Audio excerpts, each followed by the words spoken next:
Me to talk about this development on the abduction of school students in Kaduna is a broadcast journalist as well as social commentator Funke Treasure. Funke, good morning. Good morning. Thank you for joining us. Thank you very much. I wonder what came to mind seeing another incident, as well as the parents, agitating there, saying that this cannot continue.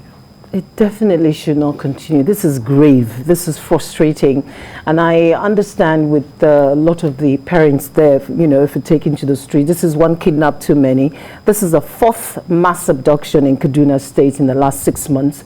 You recall that just on Sunday we heard again that a hospital was attacked and nursing mothers were kidnapped as well. Look at earlier yesterday also, there was an attack on Faith Academy in Kaduna also. So this is, I think, I don't want to sound alarming, but I think it's about time all the schools in Kaduna State were closed or a state of emergency declared there, because this is frustrating.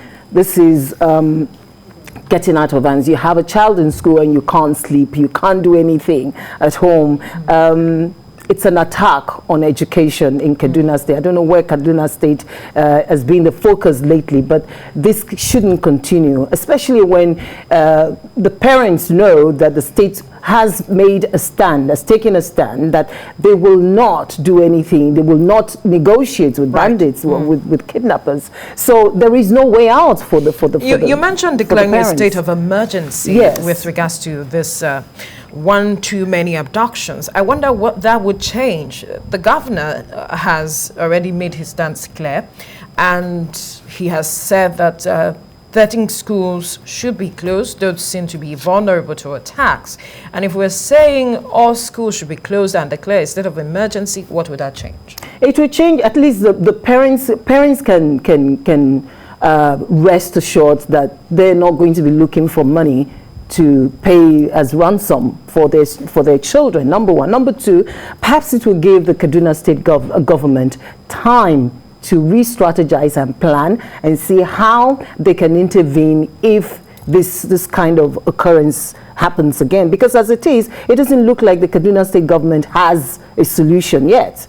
And so, they don't have a solution. They said, we're not paying ransom. And then, so the kidnapping continues. And parents have to deal with the fact that they need to, and now they're trying to criminalize paying ransom to kidnappers. Yeah. So it's between the devil and the blue sea for parents. You can't pay ransom, your child has to go to school, has gone to school, and is now kidnapped. So what do? Leave them to be killed, like we witnessed with the Greenfield school? Some of them were killed. So what do we then do? Right, that's the big question. But before we answer that, let's quickly go on a short break. When we return, the conversation continues. Stay with us. Thank you for staying with us. And we're still looking at the kidnap of students from the Bethel School in Kaduna State. And not just the Bethel School, but the attack on education as a whole, basically, because that is what it is for a lot of persons as we speak. 13 schools shut down. And we have also seen some schools shut down in the northeast. Some of the schools were shut down at some point as a result of these attacks. And a lot of persons are saying, obviously, this is an attack on education. If we are not calling these people what they are, perhaps that is why we are not handling these issues as we should. Because some persons believe this is an offshoot of Boko Haram. I was coming to that because it was Boko Haram that said they oppose Western education. So how Boko Haram has morphed into a kidnapping outfit is intriguing, to say the least, that they've now added kidnapping to their modus operandi.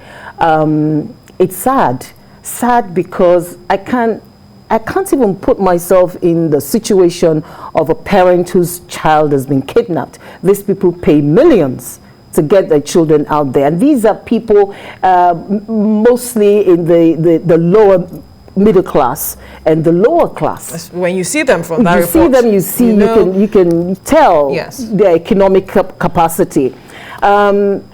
It is tragic that this has happened again and again and again. So and the Kaduna State has had no no solution.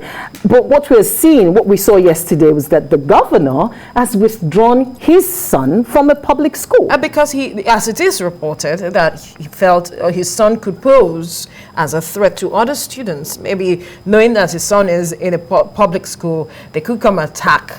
But you know the thing about personal leadership, the thing about leadership is a leader always finds a way. Now, when the leader withdraws his son from the school, you're basically telling, you know, because you heard there could be attacks, then it tells you that, it's telling you that you're practically on your own. I don't have a solution. I'm taking mine out of here. You'd better find a way with yours. But the primary purpose of any government, as it is stipulated by the Constitution, is the security of lives and property. Where does this leave the people who are looking up to the government? Is it homeschooling? Do parents have the capacity?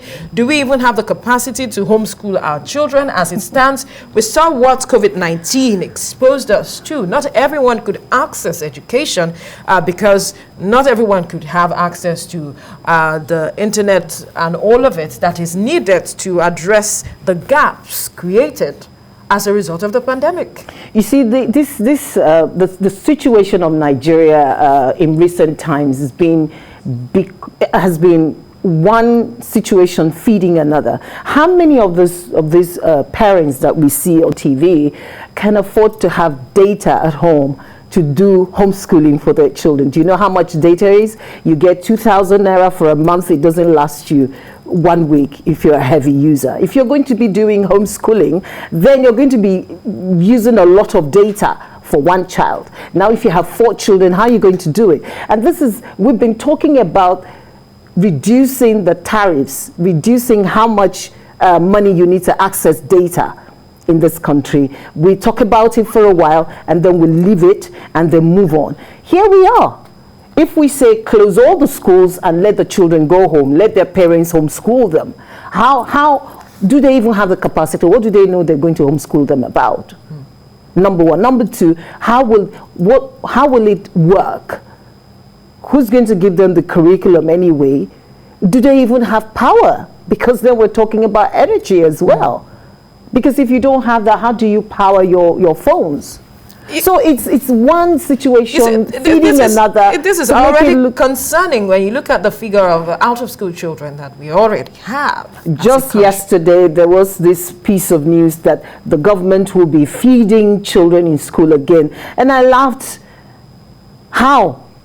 When they are shutting down schools. You're shutting down schools. You also now want to go feed children in school. And then when you feed them in school and they get home, what do they do? What do they eat? What should the families eat? Because out there, foodstuff have become astronomical. The prices of foodstuff has become astronomical. People can't afford to eat again. So it is not, you don't feed the symptoms, you deal with the causes. So our government at the state and the federal level should re-strategize. Economically, people are groaning. Then they put something together and say, you go to school. And then they can't, there's no security in schools anymore. I think without being prejudicial, the federal government should take a look at what's happening in Kaduna State. It's no longer what the Kaduna State government can handle, as we can see. If Faith Academy didn't have the sort of leader they had, they could have been in this also. Because when the bandits the kidnappers got to Faith Academy, according to reports yesterday, they were repelled by soldiers.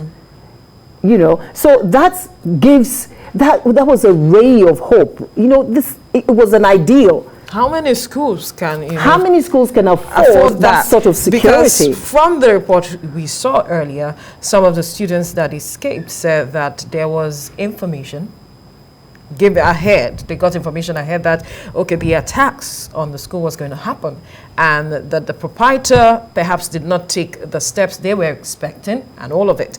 What can proprietors do at this time? You can't be too sure the proprietor didn't do anything. That is what they said. Because how much does it cost to get a team of mobile policemen to come to your school? It can't be free.